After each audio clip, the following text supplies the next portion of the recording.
अस्सलाम नाज़रीन, आप देख रहे हैं न्यूज़ टॉक। मैं हूं यस्मीन जमाल नाज। बिलाखिर हुकूमत ने 27वीं आईनी तरमीम सेनेट से यानी कि upper house of the parliament से मंजूर करवा ही ली और हम जानते हैं कि इस बात को लेकर बड़ी ही वो थी कंट्रोवर्सी कह लीजिए, एक ह्यू एंड क्राई कह लीजिए। बार बार ये भी बात कही जा रही थी कि हुकूमत जो कि कुछ हफ्तों पहले तक इस बात को डिनाई कर रही थी कि सिरे से किसी तरमीम की जरूरत ही नहीं है, वो एकदम से ना सिर्फ एक तरमीम करने की बात तक आ गई, बल्कि अब हम ये देख रहे हैं कि एज वी स्पीक तरमीम जो है वो upper house of the parliament से मंजूर भी हो गई है। कौन कौन सी उसके अंदर इंपॉर्टेंट चीजें हैं, क्या उसके इंपॉर्टेंट खदो खाल है, वो हम वैसे भी बात कर रहे हैं। क्योंकि अब मंजूर हो गई तो थोड़ा ज्यादा तफसील से उनके ऊपर भी बात करेंगे। जो आर्म फोर्सेस से पर्टेनिंग हमारी एक उसके अंदर अमेंडमेंट है, उसको लेकर भी बहुत बातचीत की जा रही है। फिर उसके बाद एग्जीक्यूटिव मजिस्ट्रेट की पावर्स की अगर हम बात करें, उसको लेकर भी बहुत बातचीत की जा रही है। तो बहुत सारे मामलात हैं। जुडिशरी का जो खासतौर पे इशू है उसको लेकर तो बहुत ही ज्यादा कंट्रोवर्सी है और एक स्कूल ऑफ थॉट इस वक्त मुल्क में ये समझता है कि जुडिशरी को शायद कंप्लीटली क्रिपल करने का फॉर्मूला है ये जो तरमीम है इसके अंदर। तो क्या ये एक मिस इंटरप्रिटेशन है? अगर मिस इंटरप्रिटेशन है तो कोशिश करेंगे कि आज की इस नशस्त में उसको क्लैरिफाई करें। हमें जिन मेहमान शख्सियात ने ज्वाइन किया है, तारुफ करवा के हम गुफ्तगू का आगाज करेंगे। लेकिन बड़ी एक इंपॉर्टेंट बात जो अभी मेरे एकदम से जहन में आई कि जरूर करनी चाहिए यहाँ पर, वो ये है कि जो अपोजिशन है, ये बात हमेशा कही जाती है पार्लियामेंट्री पॉलिटिक्स के अंदर कि अगर आप एब्सटेन करें वोट करने से या वॉकआउट करें तो वो साइलेंट सपोर्ट ही होती है। तो अपोजिशन ने आज ना सिर्फ साइलेंट सपोर्ट किया बल्कि अपोजिशन के 3 अराकीन ने ओपन सपोर्ट भी किया और वोट किया है। जेयूआई के 1 सेनेटर और पाकिस्तान तहरीक इंसाफ के 2 सेनेटर्स ने इस तरमीम के फेवर में वोट किया है। 1 सेनेटर पाकिस्तान तहरीक इंसाफ के एब्सेंट थे, हाउस में आए ही नहीं। तो थोड़ा सा ये जो सूरत हाल है इस पर भी बात करेंगे। हमें प्रोग्राम में ज्वाइन किया, हमारे साथ मौजूद है सीनियर रहनुमा पाकिस्तान मुस्लिम लीग नवाज की मेंबर है प्रोविंशियल असेंबली की आमना शेख साहिबा ने। बहुत शुक्रिया आमना आपका, आपके वक्त के लिए। सीनियर रहनुमा पाकिस्तान तहरीक इंसाफ के सीनियर सियासतदान है शौकत यूसुफजई साहब भी हमारे साथ मौजूद है। बहुत शुक्रिया सर आपका भी, आपके वक्त के लिए। मैं सर हुकूमत से तो नॉर्मली गुफ्तगू का आगाज करती हूँ, आज आपसे इसलिए गुफ्तगू का आगाज करना चाह रही हूँ कि क्या किस तरीके से देख रहे हैं सर इस सिचुएशन को कि 27वीं आईनी तरमीम आप लोगों की जमात की तरफ से कहा जाता रहा कि आइन का हुलिया बिगाड़ने की कोशिश है, खिलवाड़ है आइन के साथ, ये सिस्टम नहीं चलेगा अगर इस तरह की कोई तरमीम जो है वो मंजूर हो गई। तो सर जब वो मंजूरी के लिए आई तो आप लोग एक तो वॉकआउट कर गए और आपके 2 अरकान ने सर वोट भी कर दिया फेवर में और एक ने छुट्टी कर ली ईवान से। देखिए वो क्या एक मिसाल है ना, जरूर मिसाल है कि खोदा पहाड़ निकला चूहा। ये इतने अरसे से जो ये करते रहे कि जी इमरान खान की हुकूमत जो है वो आवाम को रिलीफ नहीं दे पाई है और मुल्क डिफाल हो रहा था, पता नहीं क्या क्या इल्जामात लगाए। लेकिन आज अगर हम देखें ना तो मुल्क ने क्या तरक्की की है, मतलब ये कि ना तो आवाम को कोई रिलीफ मिल रहा है। ये जो तरामीम आई है ये तो जाती जिन लोगों ने वो किया है 2, 2.5, 3 साल 4 साल ये जो इक़्तिदार अभी मजे लूटे हैं, फिर उसके पहले जो करप्शन की, ये तो सारे अपने आप को हर बंदा जो है वो कंप्रोमाइज कर रहा है और अपने आप को महफूज बना रहा है कि जी इमरान खान की राय होगी तो फिर ताकि हम पे कोई हाथ ना डाले। वरना ये जो जुल्म बर्बरियत तो ये पहले भी कर सकते थे। 27वीं आईनी तरमीम की तो कोई जरूरत भी नहीं थी, उसके बगैर इन्होंने इलेक्शन हथियार लिया, इन्होंने इनके बगैर इन्होंने सुप्रीम कोर्ट ने हमारे सारे आपने मेरे सवाल का जवाब नहीं दिया। आपके जिन दोस्तों ने, जिन साथियों ने, जिन कॉलीग्स ने सपोर्ट किया है, पहले तो उस पर बात करें ना। उनको ये बर्बरियत नजर नहीं आई, उनको ये सब कुछ नजर नहीं आया जो आप बता रहे हैं। नहीं देखें, ये तो लोटे तो हर जगह हो सकते हैं ना, कोई हमारी पार्टी कोई ऐसी तो नहीं है, कोई बाहर से तो नहीं बनी है, कोई अकाउंटेबिलिटी होगी उन लोटों की। आईनी तरमीम में पार्टी मौक़िफ़ के खिलाफ वोट देने से अब डीसीट हो सकते हैं। जी इंशाल्लाह पार्टी उनके खिलाफ सख्त एक्शन लेगी, इसमें तो कोई दो राय है नहीं। जिन लोगों ने पार्टी के डिसिप्लिन की खिलाफ वर्जी की है बिल्कुल, और ये मेरे ख्याल से हमारे लिए भी एक सबक है कि ऐसे लोगों को टिकट नहीं देना चाहिए जो पार्टी के नजरिए को संभाल न सके। इससे पहले भी आपने देखा बहुत सारे लोग हमें छोड़कर चले गए। तो मेरे ख्याल ये कि अब पार्टी को इस पे जरूर सोचना चाहिए और सोचेगी इंशाल्लाह ताला। लेकिन मैं अर्ज कर रहा हूँ कि हमारी मखसूस नशिस्तें अगर सुप्रीम कोर्ट मुफ्त में इनके हवाले ना करती तो आज मुफ्त में सुप्रीम कोर्ट की इतनी बेतौकीरी ना होती। बिल्कुल सुप्रीम कोर्ट तो बिल्कुल अब बगैर दांत के अच्छा, इसके ऊपर तो मैं खैर आऊंगी सर, क्योंकि कॉन्स्टिट्यूशनल कोर्ट का कयाम बेतौकीरी कैसे है ये थोड़ा सा इसके ऊपर हम बात करेंगे। लेकिन जो अभी आपने बात की ना, थोड़ा सा मैं आमना साहिबा को उन इश्यूज के ऊपर भी, लेकिन सबसे पहले प्राइमरीली आमना शेख साहिबा, इतनी जल्दी आइन है उसमें तरमीम करनी है, छोटी बात नहीं होती। क्या जल्दी थी हुकूमत को? क्या आप लोगों ने पहले 2 हफ्ते पहले तक आप डिनाई कर रहे थे, डिनाइल से लेके उसके बाद आपके लोगों ने कहना शुरू किया कि कोई ड्राफ्ट नहीं है, वर्किंग पेपर है। नाउ एज वी स्पीक वो मंजूर भी हो चुका है। मुझे नहीं पता कि कौन लोग थे जो डिनाई कर रहे थे। डार साहब आपके डिप्टी प्राइम मिनिस्टर, उन्होंने कहा 26वीं आईनी तरमीम तो हजम कर ले। उन्होंने सिर्फ ये कहा, उन्होंने कहा 27वीं की जरूरत ही नहीं है। उन्होंने कहा था कि आप 26वीं आईनी तरमीम तो पहले हजम कर लें। इसके अंदर कहीं डिनाइल नहीं है कि 27वीं आ रही है या नहीं आ रही ना। दिस इज हाउ मीडिया जो है ना, विद ऑल ड्यू रिस्पेक्ट, आप लोग बस सनसनी फैला देते हैं कोई एक बात पकड़ के। आप शायद गालिबन भूल गई हैं, आज से कोई महीना डेढ़ पहले आप ही के शो में इसी स्टूडियो पे बैठ के आपने मुझसे पूछा था कि 27वीं आईनी तरमीम आएगी, तो मैंने आपको यही कहा था और आज भी मेरा यही स्टांस है कि 27 आए या 2700 आए, पार्लियामान का इस्तेहकाक है, आइन ने उनको हक दिया, इसमें प्रॉब्लम क्या है? प्रॉब्लम ये है कि आप लोग ब्रेनस्टॉर्मिंग नहीं करते। क्या आइन में कहीं पे ये लिखा हुआ है कि कितने दिन में पार्टी लेकर आई थी? आपको पता है उसके लिए कितने ब्रेनस्टॉर्मिंग सेशंस हुए थे? मुझे बताएं, क्या आइन में कहीं ये लिखा हुआ है कि एक दिन में वोट नहीं हो सकता, 3 दिन में नहीं हो सकता, कितने दिन में नहीं हो सकता? और जो ब्रेनस्टॉर्मिंग की बात है, आपको पता है कि बिलावल भुट्टो जरदारी ने भी इसके ऊपर बात की, मौलाना फजलुर रहमान ने भी बात की, उन्होंने अपनी जो तहफ्फुजात थे वो भी एड्रेस किए, कमेटी में भी डिस्कस हुआ, उसके बाद आज उस पर वोटिंग हुई। और अगर फिर भी अगर किसी पार्टी को एतराज था, आपको पता है कि तमाम पार्टीज ने इसको, ऑलमोस्ट तमाम पार्टीज ने इसको जो है वोट किया, बल्कि इस हद तक कि ऑपोजिशन वालों ने भी कुछ अरकान ने वोट किया। बड़ा अगर उनको एतराज था, बड़ा क्वेश्चनेबल है। पाकिस्तान तहरीक इंसाफ के सेनेटर सैफुल्लाह अब्रो जो है, उन्होंने वोट किया और फिर उसके बाद रिजाइन कर दिया सेनेट से। इस तरह की बातें जो है बड़े raise a lot of question marks के कैसे हुआ, मुझे तो ये भी, मैं इसके ऊपर तो मैं ये भी कह सकती हूँ कि मुझे इस बात पे बड़ा अफसोस है कि वो एक पाकिस्तान के मफाद में एक काम करना चाहते थे, लेकिन उनके ऊपर उनका पार्टी का प्रेशर इतना था कि उन्होंने ही प्रेफर्ड कि मैं रिजाइन कर दूंगी, ये बेहतर है क्योंकि ये मुझे ठीक काम नहीं करने दे रहे या मेरी पार्टी ठीक साइड पे नहीं खड़ी हिस्ट्री के ना। हमने तो ये देखना है, मसला अलमिया ये है कि हमारा इस वक्त पाला ऐसी ऑपोजिशन से पड़ा हुआ जो इश्के इमरान में हर काम कर रहे हैं। उनको पाकिस्तान की बेहतरी, पाकिस्तान की सालमियत, उसका कुछ नहीं पता। और मेरे भाई ने बड़ी कन्वीनियंटली उनको कह दिया, सर्विंग प्रेसिडेंट जो है वो उसको लाइफ टाइम इम्यूनिटी हासिल हो गई है सिविल, तो वो हर किसी को होगी ना, वो किसी एक को तो मुल्क का कौन सा भला है? जस्ट देखिए, मैं आपको एक बात बताऊं, उसके अंदर सबसे बड़ी बात यह है कि पाकिस्तान का ना आज तक का सबसे बड़ा प्रॉब्लम ये रहा है, अगर 75 साल में जो मुल्क हमारे साथ आजाद हुए थे वो हमसे बहुत ज्यादा आगे क्यों है? क्योंकि स्टेबिलिटी नहीं रही पाकिस्तान में। कभी किसी हुकूमत को 5 साल पूरे नहीं करने दिए गए। जो जिस वक्त हुकूमत से बाहर होता है वो उस वक्त शोर डालता है और कोशिश पूरी करता है कि हम हुकूमत को गिरा दें। ये अब मुश्किल से 2 दफा हुआ कि सिविलियन एक्सचेंज ऑफ पावर हुई, पीसफुली हुई, बगैर किसी वजीर आजम को हटाए गिराए। उससे पहले भी आप देखें ना, किसी वजीर आजम ने आज तक अपना टेन्योर पूरा नहीं किया। पाकिस्तान को सबसे ज्यादा स्टेबिलिटी की जरूरत है, और अगर स्टेबिलिटी हमने देनी है तो स्टेबिलिटी के अंदर हमें कुछ थोड़े से स्ट्रिक्ट मेजर्स भी करने पड़ेंगे ना। और at the end of the day state का जो है ना, हेड जो है स्टेट का, वो प्रेसिडेंट होता है। चीफ एग्जीक्यूटिव तो प्राइम मिनिस्टर हैं, लेकिन जो स्टेट या फेडरेशन को रिप्रेजेंट कर रहा होता है वो प्रेसिडेंट होता है। तो अगर प्रेसिडेंट को आप इम्यूनिटी दे रहे हैं तो प्रेसिडेंट को आप इम्यूनिटी स्टेबिलिटी के दे रहे हैं ना, क्योंकि प्रेसिडेंट जो है, प्रेसिडेंट आपको स्टेबिलिटी। और दूसरी बात यह है कि ये सजेशन जो है ये पाकिस्तान पीपल्स पार्टी की तरफ से आई, वो हमारे इत्तेहादी हैं। और क्योंकि बहुत सारी हर किसी के अपने डिफरेंट ओपिनियंस हो सकते हैं, उसके अंदर मैं आपको ये क्लियरली बता दूं कि पाकिस्तान मुस्लिम लीग नवाज का स्टांस इसके ऊपर बिल्कुल डिफरेंट था, जिसके ऊपर आपको पता है कि वजीर आजम ने खुद अपने लिए भी इम्यूनिटी लेने से इनकार किया। उन्होंने कहा कि मैं जब तक वजीर आजम हूँ इस इम्यूनिटी को प्राइम मिनिस्टर को देने की जरूरत नहीं है, क्योंकि हालांकि वो क्लॉज उसमें था, लेकिन प्राइम मिनिस्टर ने उस क्लॉज को निकलवाया। उसके पीछे बहुत सारी कंट्रोवर्सी थी है कि वो क्यों निकलवाया गया, लेकिन ऑपोजिशन वाले तो हर बात के ऊपर कंट्रोवर्सी बना लेते हैं, वो एक अलग बात है, लेकिन एक फैक्चुअल बात है ना। कोई भी और उनकी पोजीशन में होता तो वो शायद कहता कि जी मुझे तो इससे अच्छा और क्या चाहिए। अच्छा, आमना साहिबा कह रही है शौकत साहब की ये in the larger interest of the country अगर कुछ चीजें की। अच्छा, एक बात वैसे जो उन्होंने किया इन प्रिंसिपल, उस बात से तो मेरा ख्याल है हम दोनों डिसएग्री नहीं कर सकते ना सर, कि उनके पास अगर नंबर पूरे हैं, वोट पूरे हैं, तो सर उनका इस्तेहकाक है, वो आइन में तरमीम कर सकते हैं। तो उन्होंने अपना इस्तेहकाक इस्तेमाल किया। इसके ऊपर क्या क्रिटिसिज्म और क्यों हो रहा है क्रिटिसिज्म? क्योंकि इनके पास कभी 2/3 पूरे नहीं हुए। जी सर, पहली बात तो ये है कि इनके पास तो मैंडेट ही नहीं है इस चीज का। इनको तो दे रखे ना मखसूस नशिस्तें हमसे छीन कर उनको दे दी गई, 17 सीटों पे हुकूमत बनी है। इनके पास तो अवामी मैंडेट तो नहीं है, तो आप किस तरह इतने बड़े बड़े तरामीम लेकर आ रहे हैं? फिर ये कि इससे अवाम को क्या फायदा है? इसमें ये मोहब्बे वतन है, ये मुझे बताया कि इस कौन सी आईनी शिक इन्होंने लाई कि जिससे आप इनके मोहब्बे वतनी झलक रही है।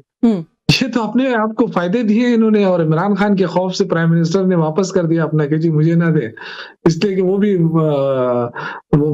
उनके भी सारे केसेस माफ हो जाएंगे। तो ये तो इनका हाल है। अप्लाई ना करते तो ये ना होता। नहीं, and secondly it was for term of office. Imran Khan साहब अब ऑफिस इन ऑफिस नहीं है। देखिए सबसे जो प्लीज देखिए मैं आपकी उसमें इंटरप्रेशन नहीं करूंगा, तो आप भी ना करें प्लीज, ताकि हो जाए। देखिए सदर को इस्तिस्ना देना ये क्या, ये कोई मजाक नहीं है। आप मतलब ये कि आप तनख्वाह ले रहे हैं कौमी खजाने से, और फिर आप कहते हैं कि जी मैं बिल्कुल, और भाई या तो ये करें ना कि आज के बाद नहीं होगा, तो फिर तो कोई मानने वाली बात है ना। लेकिन जो पहले के केसेस है वो कैसे माफ हो गए? यानी ये कोई बहुत ही अजीब सा ढोंगा मजाक हो रहा है कौम के साथ। फिर देखिए प्राइम मिनिस्टर को इतनी जल्दी थी कि वहां से वीडियो लिंक पे उन्होंने सदारत की और वीडियो लिंक पे उन्होंने अहकामात जारी किए, और फिर यहाँ देखे कितना वो क्या फुर्ती दिखाई इन्होंने।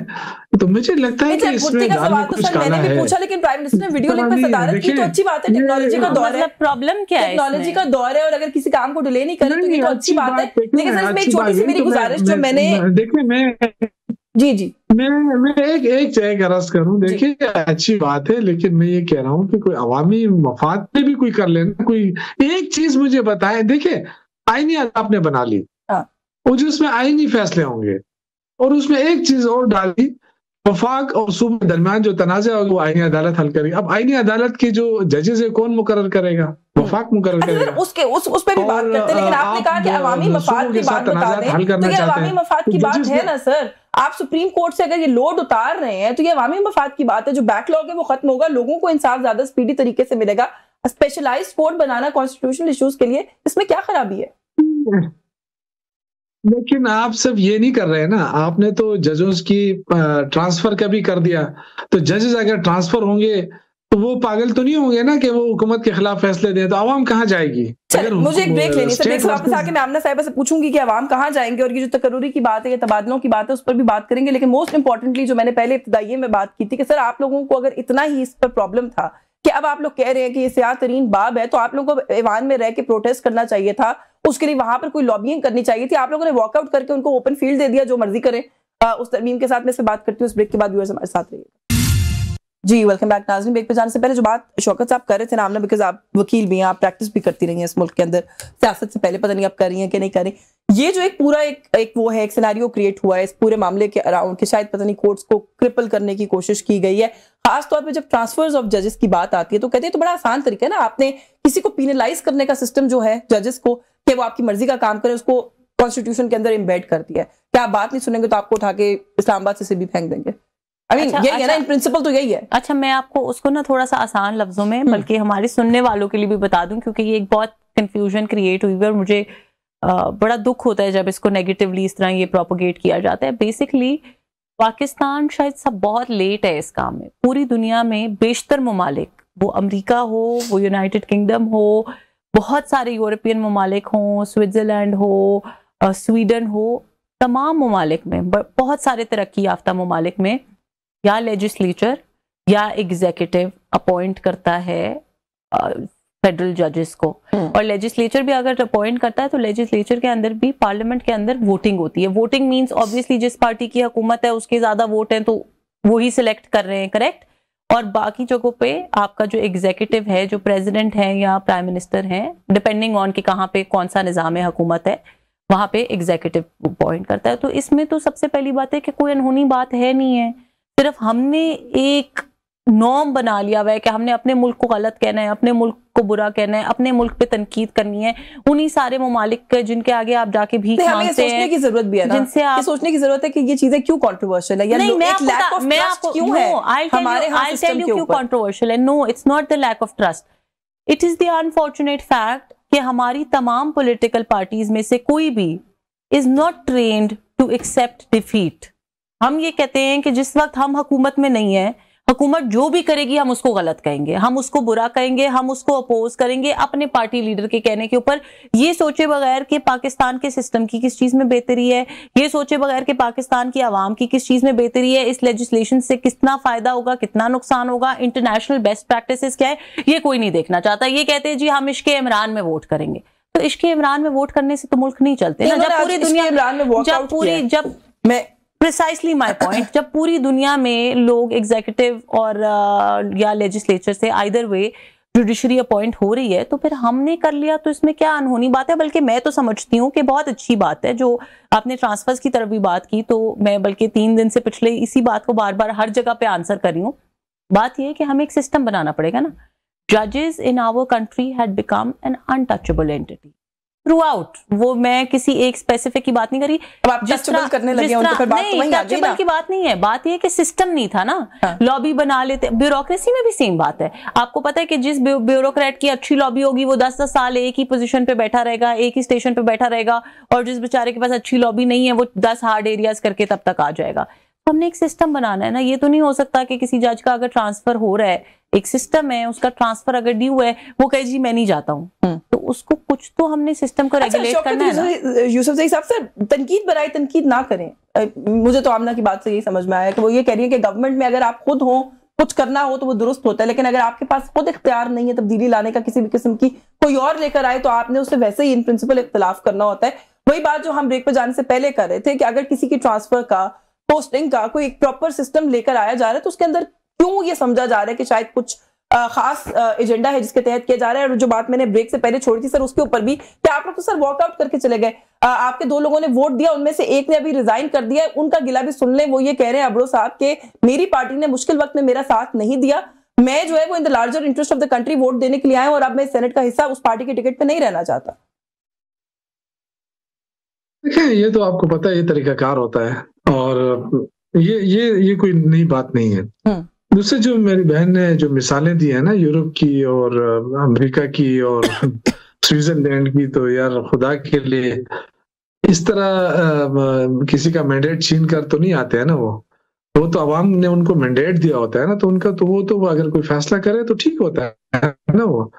लेकिन 17 सीटों पे अगर बनने वाली हुकूमत इस तरह की फैसले करेगी तो वो कौन एक्सेप्ट करेगा? सर देखिए, बात पता है क्या, मैं बहुत अरसे से आप सब दोस्तों से पाकिस्तान तहरीक इंसाफ की आप कुछ अरसे से ये गुजारिश करना शुरू हो गई हूँ, आपसे भी रिक्वेस्ट करूंगी कि सर जब आप लोग ये बात करते हैं ना बार बार कि 17 सीटों पर आए थे, पार्लियामेंट लेजिटिमेट नहीं है, सर अब इतना ज्यादा लंबा अरसा गुजर चुका है, आप लोग भी उस पार्लियामेंट का हिस्सा है, ऑपोजिशन में बैठे हुए। ऑपोजिशन बड़ी इंपॉर्टेंट होती है किसी भी पार्लियामेंट की कॉन्स्टिट्यूशन के अंदर, तो आप बेसिकली एक्सेप्ट कर रहे हैं उस पार्लियामेंट को। अब आपको नहीं लगता कि ये बहुत लंबा खिंच गया ये नैरेटिव कि ये लेजिटिमेट नहीं है?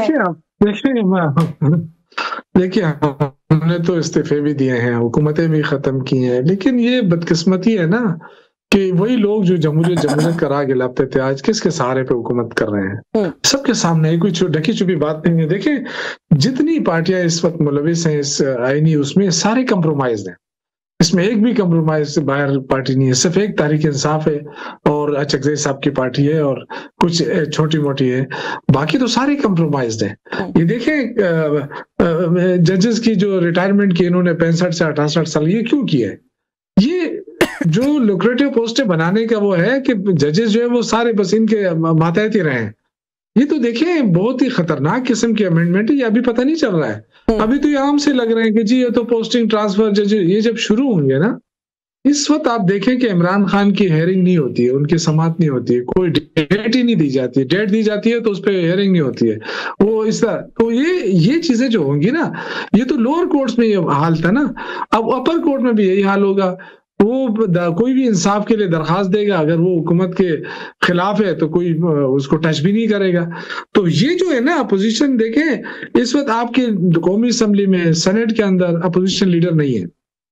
तो अगर आप इतने ही आइन और कानून के पासदारी करने वाले लोग हैं तो आप क्यों नहीं मुकर्रर करते हैं? जब एक नामजद हो गए हैं सेनेट में भी, कौमी असम्बली में भी, तो क्यों नहीं आपने अभी तक नोटिफाई किया उनको? तो मैं ये अर्ज कर रहा हूँ कि आप इस तरह तो नहीं करें ना कि आप कहते हैं कि हम बड़े मुहिब वतन हैं, आप कहते हैं कि मुहिब वतन नहीं है।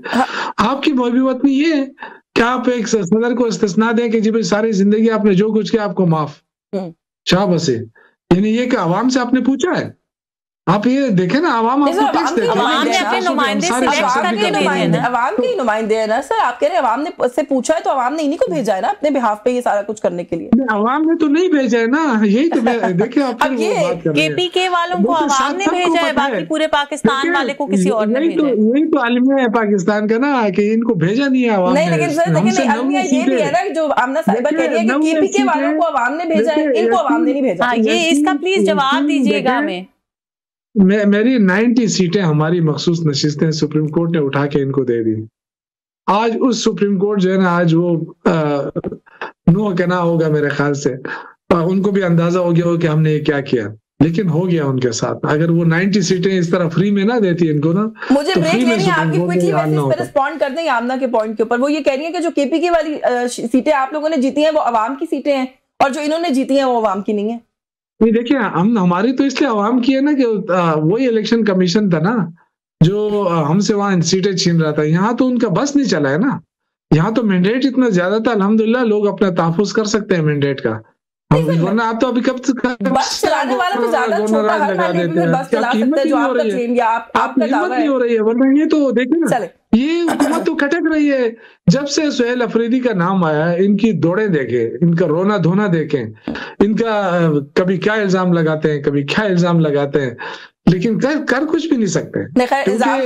मुझे ब्रेक लेनी है, ब्रेक से वापस आके इस पे बात करते हैं। आप इल्जाम की बात करें, इल्जाम आपने देख लिया, लेकिन जो बार बार दावत भी दे रहे हैं कि आए मिलकर काम करें, वो आप नहीं देख रहे। प्राइम मिनिस्टर ने तो उनको बड़ा मैग्नेनिमसली जो है वो ऑफर किया कि आप आए और बैठते हैं और बात करते हैं और काम करते हैं। तो मेरा ख्याल है उसको भी जो है ना उसको भी जमा खाते रखें। मुझे ब्रेक लेनी है, ब्रेक से वापस आके मजीद थोड़ा सा बात करेंगे कि एक प्रोटेस्ट की कॉल दी है, इस पे बात करेंगे। इस ब्रेक के बाद हमारे साथ जी वेलकम बैक नाज़रीन। ब्रेक पर जाने से पहले जो बात अभी हम कर रहे थे, एक तो ये कि पाकिस्तान तहरीक इंसाफ का आमना साहब एक बड़ा ही कंसिस्टेंट मौक़िफ़ है कि आप लोग तो हुकूमत ही लेजिटिमेट नहीं है, उस पर खैर हम बात कर चुके हैं। लेकिन ये तहरीक तहफ़्फ़ुज़ आईन पाकिस्तान वाले जो है वो ये कह रहे हैं कि हम मुल्कगीर एहतजाज करेंगे, और जब कौमी असेंबली से भी फाइनली तरमीम पूरी मंजूर हो जाएगी तो हम यौम स्याम मनाएंगे। अच्छा, पहले तो मेरा सवाल ये है कि जिनका आपने नाम लिया उनकी पार्टी में टोटल लोग कितने हैं? पार्टी नहीं है, इट्स अ मूवमेंट। वो कह रहे हैं हम एक प्लेटफॉर्म पे इकट्ठे हो रहे हैं, लेकिन बड़े बड़े नाम हैं, उसमें जो लोग हैं उनकी बड़े बड़े नाम है। नहीं, लेकिन उसके अंदर लोग ज्यादातर वो है ना जो अपनी पॉलिटिकल पार्टीज को छोड़ चुके हैं। तो वो मैं ये समझना चाह रही हूँ कि मुझे नहीं पता कि उनकी स्ट्रीट पावर क्या है और क्या नहीं है। मेरे ख्याल के मुताबिक तो मुझे ना कोई प्रोटेस्ट होता हुआ नजर आ रहा है और ना ही किसी किस्म का, देखें यौम स्याम मनाना, किसी दिन किसी बात पे प्रोटेस्ट करना, 9 मई जैसे इंसिडेंट्स करना, ये पाकिस्तान के फेवर में नहीं है।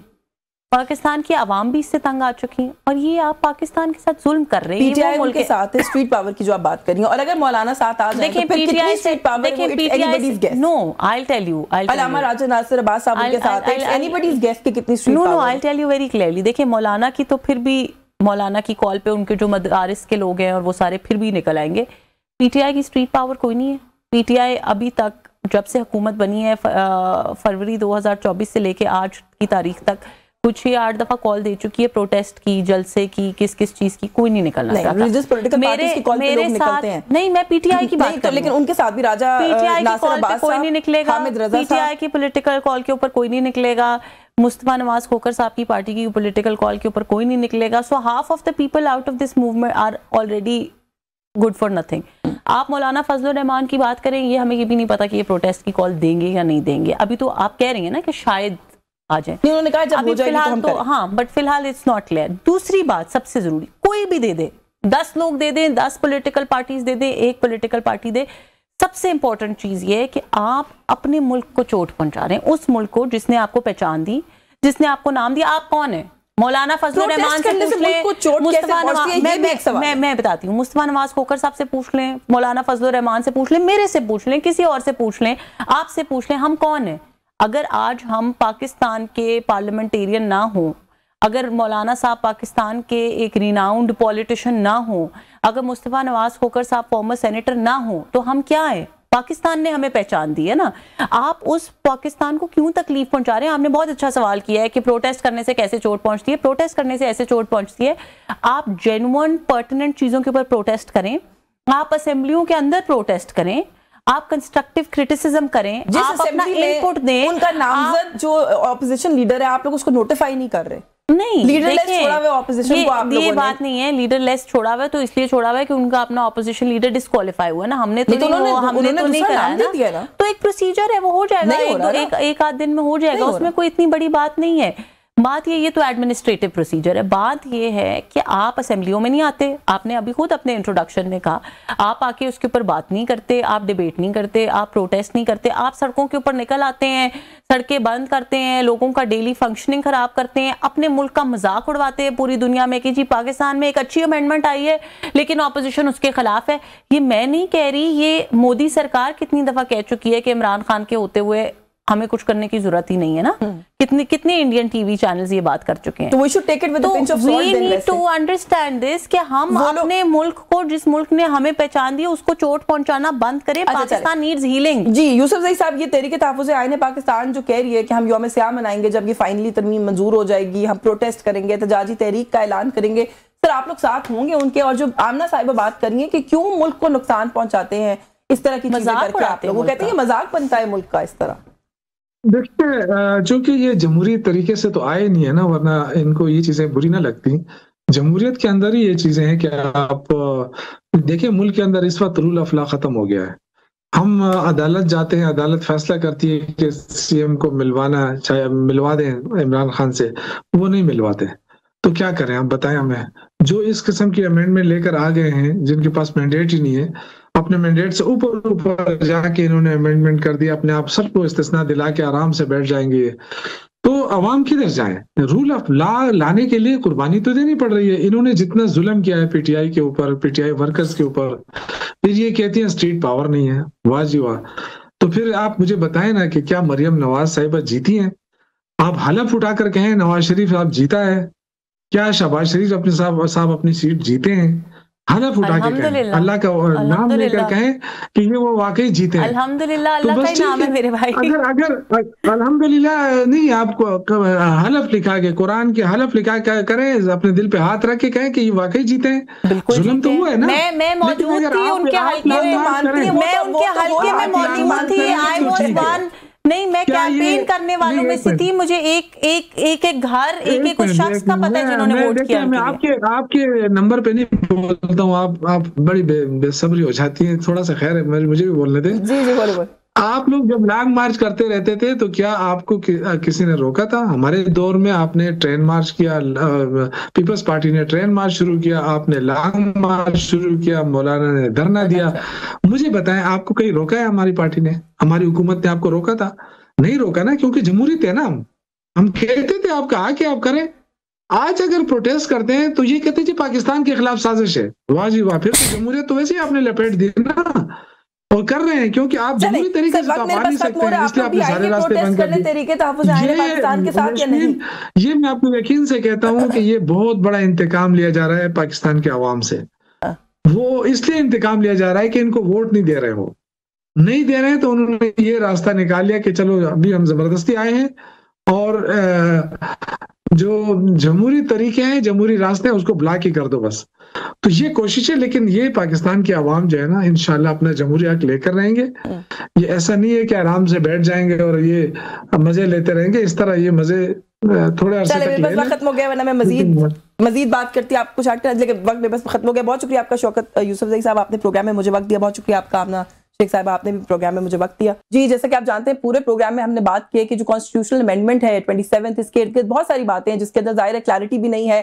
कुछ चीजें ऐसी हैं जिनको लेके वैसे भी हम देख रहे हैं कि कंट्रोवर्सी हो जाती है। तो आइन का आर्टिकल 243 उसकी जो अमेंडमेंट है उसको हर कोई अपने अपने तरीके से रीड कर रहा है। थोड़ा सा उसकी क्लैरिटी के लिए हमने सोचा कि हम बात करें और थोड़ा सा उसके ऊपर एक वजाहत होनी चाहिए कि एग्जैक्टली हुआ क्या है उसके अंदर। तो हमें ज्वाइन किया सीनियर दिफाई तज्जियाकार हैं डॉक्टर मारिया सुल्तान साहिबा ने। आपका बहुत शुक्रिया डॉक्टर मारिया, आपने प्रोग्राम में वक्त दिया। जैसे मैंने कहा 243 उसकी जो अमेंडमेंट आई है अभी सामने, उसको अगर मैं आपसे ये कहूं कि हमारे व्यूअर्स की थोड़ी सी क्लैरिटी के लिए, अंडरस्टैंडिंग के लिए एक्सप्लेन कर दीजिए कि वो क्या है, उसको कैसे देखना चाहिए हमें। देखिए, इस वक्त जैसे कि हम देख चुके हैं कि पाकिस्तान को जो है मुख्तलिफ किस्म के चैलेंजेस का सामना है, जिसमें आपको एक तरह की जंग नहीं बल्कि जो है हर तरह की आपको जंग का सामना है, जो हाइब्रिड तरीके से आपके खिलाफ लड़ी जा रही है। इसलिए जो एक बुनियादी जरूरत थी पाकिस्तानी आर्म्ड फोर्सेस की, वो यही थी कि आप इंटीग्रेशन ऑफ ऑपरेशंस के बजाय मतलब इंटीग्रेशन ऑफ ऑपरेशंस की तरफ जाते हैं बानिस्बत इसकी jointness of operations. Jointness of operations में जाहिर है हर फोर्स के पास अपनी कमांड होती है, सारा कुछ होता है, लेकिन chairman joint chief of staff का जो ऑफिस था वो जॉइंटनेस के ऊपर काम कर रहा था, लेकिन जो इस वक्त हमारी जरूरत है वो इंटीग्रेशन के ऊपर है। यही वजह है कि जो चीफ ऑफ डिफेंस फोर्सेस का जो रैंक है, जो अमेंडमेंट की गई है, उससे एक आप इंटीग्रेशन की तरफ जाएंगे जिसमें दोनों फोर्सेस जो हैं वो अपनी पावर्स रिटेन करेंगी और on the behest of the prime minister they will be appointed. लेकिन जो चीफ ऑफ डिफेंस फोर्सेस हैं यानी कि जो आर्मी चीफ हैं, उनके ऊपर जो ये पोस्ट बन रही है ये एक तरह से एक सुपरलेटिव फोर्स है, यानी कि 5 स्टार पोस्ट, इसके तहत जो ऑपरेशंस हैं वो इंटरकनेक्टेड होंगे। और इसी तरह जो आपके एयर चीफ हैं वो एयर मार्शल हो जाएंगे और आपके जो नेवल चीफ हैं वो एडमिरल ऑफ द फ्लीट हो जाएंगे। तो एक लिहाज से ये जब आप बात करते हैं, आपने भी अभी कहा ना कि बिकॉज ऑफ द डायनामिक्स, इस वक्त की जो सूरत हाल है, ये keeping in view the regional situation, the war dynamics that have changed specially अभी मार्का हक के बाद, आपके ख्याल में इसकी वजह से इसकी जरूरत पेश आई? देखिए ये बहुत जरूरी है क्योंकि इस पर जब तक आपके पास इंटीग्रेशन नहीं होती, हम जॉइंटनेस में ये होता है कि सिंगल डोमेन ऑपरेशंस आप कर सकते हैं, लेकिन इंटीग्रेशन जो है आपकी जरूरत बनती जा रही है। ये जरूरी है कि आपका टाइमिंग के लिहाज से, इंटीग्रेशन के पॉइंट ऑफ व्यू के लिहाज से, लीथैलिटी के लिहाज से और फिर टाइमिंग के लिहाज से, क्योंकि अब जो जंगें हैं वो बहुत लंबे अरसे के लिए नहीं लड़ी जाती हैं, छोटे अरसे के लिए लड़ी जाती हैं, लेकिन बहुत तेज रफ्तारी से, और उसके अंदर इंटीग्रेशन की बहुत ज्यादा जरूरत है। और उसके साथ साथ आपको एक सिंगल कमांड प्लान भी चाहिए जिसके तहत आप आगे मूव करेंगे, क्योंकि अगर आप ये नहीं मूव करते हैं तो ये पॉसिबल नहीं है। दूसरी जो चीज इसमें मेरे ख्याल से जो अहम है वो यही है कि जो नेशनल हीरोज हैं they will not be removed from the office except मतलब जो आर्टिकल 47 के तहत जो प्रोविजंस है उसके मुताबिक। तो एक लिहाज से हम ये कह सकते हैं कि this will be something which will give जो पाकिस्तानी आर्म्ड फोर्सेस को जो स्ट्रक्चर रिक्वायर्ड है फ्यूचर वॉर के लिए, उसके अंदर इसको स्पेस देगा। बिल्कुल ठीक है, आपका बहुत शुक्रिया डॉक्टर मवारिया सुल्तान, आपने प्रोग्राम में हमें वक्त दिया। और जैसे कि आपने सुना कि जो चेंजिंग वॉर डायनामिक्स हैं इस रीजन के अंदर खास तौर पे, और एक जो जॉइंटनेस की जरूरत है हमारे ऑपरेशंस के अंदर, उसको इंश्योर करने के लिए इस तरमीम को जो है वो इंट्रोड्यूस किया गया है पाकिस्तान के आइन के अंदर। और अब upper house of the parliament से जो ये तरमीम है, इस तरमीम के अंदर जितनी भी वो थी प्रपोज्ड अमेंडमेंट्स थी वो सारी जो है वो मंजूर कर ली गई हैं। न्यूज़ टॉक से आज के लिए बस यही कुछ, मुझे इजाजत दीजिए, अल्लाह हाफ़िज़।